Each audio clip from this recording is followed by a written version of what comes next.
ಮನೆಯಿಂದ ಆಚೆ ಬರೋ ಹಾಗೆ ಇರಲಿಲ್ಲ. ಈ ಪೊಲೀಸ್ ಡಿಪಾರ್ಟ್ಮೆಂಟ್ ಅನ್ನೋದನ್ನ ಇಷ್ಟು ಸ್ಟ್ರಿಕ್ಟ್ ಆಗಿ ಮಾಡಿತ್ತು. ಯಾರು ಒಂದು ನಾಯಿ ಕೂಡ ಕಾಣ್ತಿರ್ಲಿಲ್ಲ. ಆ ಥರ ಒಂದು ಸಂದರ್ಭ ಉಂಟಾಗಿತ್ತು. ಆ ಸಂದರ್ಭದಲ್ಲಿ ಪ್ರತಿಯೊಬ್ಬರು ಹೆದರಿಸೋರು. ಯಾಕಂತ ಹೇಳಿದ್ರೆ ಈ ಮೀಡಿಯಾ ಅನ್ನೋ ಒಂದು ಚಾನಲ್ ಇದೆ ನೋಡಿ, ಈ ಮೀಡಿಯಾ ಚಾನಲ್ ಒಂದು ಇರ್ಬೇ ಹೋಗ್ತಾ ಇದೆ ಅಂತ ಹೇಳಿದ್ರೆ ಒಂದು ಆನೆ ಮಾಡಿ ತೋರಿಸೋದು, ಉದಾಹರಣೆಗೆ. ಹೌದಾ ಇಲ್ಲ? ಈ ತರ ಒಂದು ಸಂದರ್ಭ ಉಂಟಾಗಿತ್ತು. ಆ ಸಂದರ್ಭದಲ್ಲಿ ಪ್ರತಿಯೊಬ್ಬರಿಗೂ ಹೆದರಿಕೆ ಇತ್ತು. ಏನು, ತನ್ನ ಫ್ಯಾಮಿಲಿ, ಈಗ ನೋಡಿ ನಮಗೂ ಕೂಡ ಫ್ಯಾಮಿಲೀಸ್ ಇದೆ, ನಾವು 4 ಮೆಂಬರ್ಸ್ ಇದ್ದೇವೆ, ನಮಗೂ ಕೂಡ ತಾಯಿ ತಂದೆ, ನಮ್ಮ ಫ್ಯಾಮಿಲೀಸು, ನಮ್ಮ ಮಕ್ಕಳು, ಪ್ರತಿಯೊಬ್ಬರು ಎಲ್ಲರಿಗೂ ಇದ್ದಾರೆ. ಎಲ್ಲರೂ ಕೂಡ ತಡೀತಾ ಇದ್ರು. ಆದ್ರೂ ಕೂಡ ನಮಗೆ ಆ ಮೇಲೆ ಕುತ್ಕೊಂಡಿದ್ದಾನಲ್ಲ ಸೃಷ್ಟಿಕರ್ತ, ಅವನ ಮೇಲೆ ನಮಗೆ ನಂಬಿಕೆ ಇತ್ತು. ಆಯ್ತಾ? ಆ ಒಂದು ನಂಬಿಕೆ ಮತ್ತೆ ನಮ್ಮ ಸಂಘಟನೆ. ಯಾಕಂತ ಹೇಳಿದ್ರೆ ನಮ್ಮ ಸಂಘಟನೆ ಯಾವ ರೀತಿ ಇದೆಯಪ್ಪ ಅಂತ ಹೇಳಿದ್ರೆ, ಯಾವುದೇ ಒಂದು ಕಾರ್ಯ ಬಂದರೂ ನಾವು ಪ್ರಯತ್ನ ಮಾಡಬೇಕು. ಕೈ ಕಟ್ಕೊಂಡು ಕುತ್ಕೊಳ್ಳೋ ಹಾಗಿಲ್ಲ. ಏನು, ಆ ಪ್ರಯತ್ನಗಳನ್ನು ನಮ್ಮ ಸಂಘಟನೆ ಮಾಡ್ತಾನೆ ಇರುತ್ತೆ. ಅವಾಗ ನಾವು ಎಲ್ಲ ಏನು ಮಾಡಿದ್ವಿ, ಒಂದು ಮೀಟಿಂಗು, ನಮ್ಮ ಸ್ನೇಹಿತರು ಹೇಳ್ದ ಹಾಗೆ ಪ್ರತಿಯೊಂದು ಮಾಡ್ಕೊಂಡು ನಾವು ಫೀಲ್ಡಲ್ಲಿ ಇಳಿದ್ವಿ. ಆ ಬಂದ ನಂತರ ಮಯ ಸಂಸ್ಕರಣೆ ಆಗಲಿ, ಉದಾಹರಣೆಗೆ ನಮಗೆ ಎರಡನೇ ಒಂದು ಮಯತನ್ನು ತರೀಕೆರೆಯಲ್ಲಿ, ಚಿಕ್ಕಮಗಳೂರು ಡಿಸ್ಟಿಕ್ಕು, ಅಲ್ಲಿ ಮೊದಲನೆಯದು, ಆ ಊರಿಗೆ ಅದು ಮೊದಲನೆಯದು ಎನ್ ಎಚ್ ಹಾಸ್ಪಿಟಲಲ್ಲಿ ತೀರಿಕೊಂಡು ಹೋಗಿದ್ರು. ಆ ಸಂದರ್ಭದಲ್ಲಿ ನಾನು ನಮ್ಮ ಸ್ನೇಹಿತರು ಅಲ್ಲಿಗೆ ಹೋದ್ವಿ. ರಾತ್ರಿ 12 ಗಂಟೆ ಆಯಿತು. ನಮ್ಮಲ್ಲಿ ಮುಸ್ಲಿಂ ಸಮುದಾಯದಲ್ಲಿ ಏನಪ್ಪಾ ಇದೆ ಅಂತ ಹೇಳಿದ್ರೆ, ಈ ಘೋರಿಗಳು ಇರುತ್ತಲ್ಲ, ನಮ್ಮ ವಂಶದ್ದು, ನಮ್ಮ ತಾಯಿ ತಂದೆ, ಆ ರೀತಿಯಲ್ಲಿ ಆ ಘೋರಿಯಲ್ಲಿ ಏನಾಗಿದೆ, ಆಕ್ಚುಲಿ ಒಂದು ಸಣ್ಣ ಇದಕ್ಕೆ ಲಿಂಕ್ ಆಗಿರೋ ಮಾತು ಹೇಳ್ತೀನಿ. ನಾವು ಯಾವುದೇ ಒಂದು ಘೋರಿಯನ್ನು, ನಮ್ಮ ಜಿಶಾನ್ ಅವರು ಹೇಳಿದ್ರು, ನಾವು ಇಲ್ಲಿ ಟಿಪ್ಪು ನಗರದಲ್ಲಿ ಒಂದು ಮಾಡಿದ್ವಿ. ಇದರಲ್ಲಿ ನಿಮ್ದು ರಾಮಕೃಷ್ಣ ಶಾಲೆ ಎದುರುಗಡೆ ಒಂದು ಖಬ್ರಸ್ತಾನ್ ಇದೆ, ಅಲ್ಲಿ ಮಾಡಿದ್ವಿ.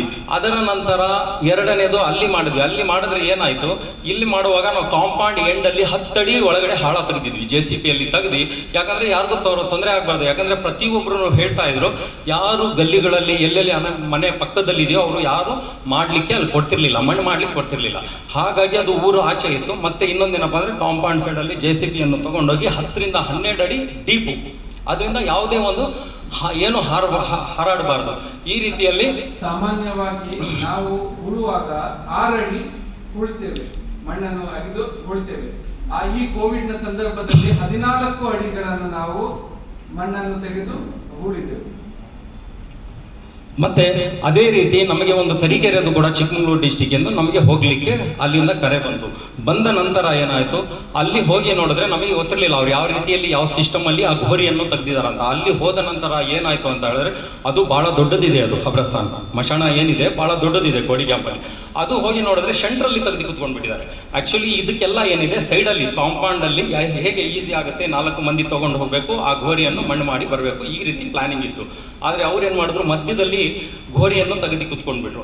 ಆಮೇಲೆ ನಾನು ನಮ್ಮ ಸ್ನೇಹಿತರು ಎಲ್ಲ ಹೋಗಿ ಅಲ್ಲಿ ನೋಡಿದಾಗ, ಪರಿಶೀಲನೆ ಮಾಡಿದಾಗ ನಮಗೆ ಬಹಳ ವಿಚಿತ್ರವಾಗಾಯ್ತು. ಯಾಕಂತ ಹೇಳಿದ್ರೆ PP ಕಿಟ್ ಅನ್ನೋದು ನಮಗೆ ಒಂದು ಹೊಸಾದ ಒಂದು ಪರಿಚಯ.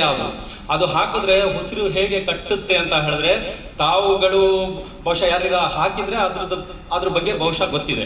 ಇಲ್ಲ ಅಂದ್ರೆ, ಯಾಕಂದ್ರೆ ಟೋಟಲಿ ಮಾಸ್ಕು, ಅದ್ರ ಮೇಲೆ ಇನ್ನೊಂದು ಮಾಸ್ಕು, ಆಮೇಲೆ ಟೋಟಲಿ PP ಕಿಟ್ಟು, ಆಮೇಲೆ ಅದು ಹೆಲ್ಮೆಟ್ ತರ ಇನ್ನೊಂದು, ಅದಕ್ಕೆ ಗ್ಲಾಸ್ ಸೀಟು, ಇಷ್ಟೆಲ್ಲ ಹಾಕಬೇಕು. ಬೆವರು ಮತ್ತೆ ಉಸಿರು ಕಟ್ಟೋರಿಗಂತ ಅದು ಹಾಕಿದ್ರೆ ಬಹಳ ಕಷ್ಟ ಇದೆ. ಅದನ್ನೆಲ್ಲ ಹಾಕಿ 4 ಮಂದಿ ಆ ಮೈಯತ್ತನ್ನು ತಗೊಂಡು ಹೋಗ್ಬೇಕು. ಆ ಮೈಯತ್ತಿನ ಘೋರಿ ಏನ್ ಮಾಡಿದ್ರು ಅಂತ ಹೇಳಿದ್ರೆ, ಒಂದು ಅನ್ಗೊಳ್ಳಿ ಒಂದು ಸ್ಟೇಡಿಯಂ ಅಷ್ಟು ದೊಡ್ಡ ಮಶಾಣ ಅದು ಖಬ್ರಸ್ತಾನ್. ಆ ಖಬ್ರಸ್ತಾನಿಗೆ ಸೆಂಟ್ರಲ್ಲಿ ತಗೊಂಡು ಹೋಗ್ಬೇಕು ನಾವು ಘೋರಿನ. ಅದು 4 ಮಂದಿನೇ, ಅದು PP ಕಿಟ್ ಹಾಕೊಂಡು ಹೋಗ್ಬೇಕು. ಯಾಕಂತ ಹೇಳಿದ್ರೆ ಫಸ್ಟ್ ವೇವ್ ಅಲ್ಲಿ ಬಹಳ ಕಂಡೀಷನ್ ಇತ್ತು ಸರ್ಕಾರದಿಂದ. ಒಂದು ಮುನ್ಸಿಪಾಲಿಟಿಯಿಂದ ಒಂದು ಗಾಡಿ, ಮತ್ತೆ ಹೆಲ್ತ್ ಇನ್ಸ್ಪೆಕ್ಟರ್, ಮತ್ತೆ ಪೊಲೀಸು, ಮತ್ತೆ JCB, ಸ್ಯಾನಿಟೈಸರ್ ವ್ಯಾನ್, ಇಷ್ಟೆಲ್ಲ ಮಶಾಣಕ್ಕೆ ಹೋಗ್ಬೇಕಾಗಿತ್ತು. ಅದನ್ನು ತಗೊಂಡು ಅದರ ನಂತರ ಹೋದ್ವಿ. ಆಮೇಲೆ 4 ಮಂದಿ ತಗೊಂಡು ಹೋದ್ವಿ. ಅದು ಎಲ್ಲ ಮಾಡ್ತಾ ಇದ್ವಿ. ಮಾಡಿದಾಗ ಇವರು ತಪ್ಪೇನು ಮಾಡಿದ್ದಾರೆ, ತಮ್ಮ ವಂಶದವರ ಮಧ್ಯದಲ್ಲೇ ಇರಬೇಕು, ನಾನು ತಾಯಿ ಪಕ್ಕದಲ್ಲಿ ಇರಬೇಕು, ತಂದೆ ಪಕ್ಕದಲ್ಲಿ ಇರ್ಬೇಕಂತ ಘೋರಿಯನ್ನು ಏನು ಮಾಡಿದ್ರು, ಮಧ್ಯದಲ್ಲಿ ತೆಗೆದ್ರು. 4 ಮಂದಿ ತಗೊಂಡೋದ್ವಿ. ಎಲ್ಲ ಅದು ಯಾವ ರೀತಿ ಮಾಡಬೇಕು ಆ ರೀತಿ ಮಾಡ್ತಾ ಇದ್ವಿ ನಾವು.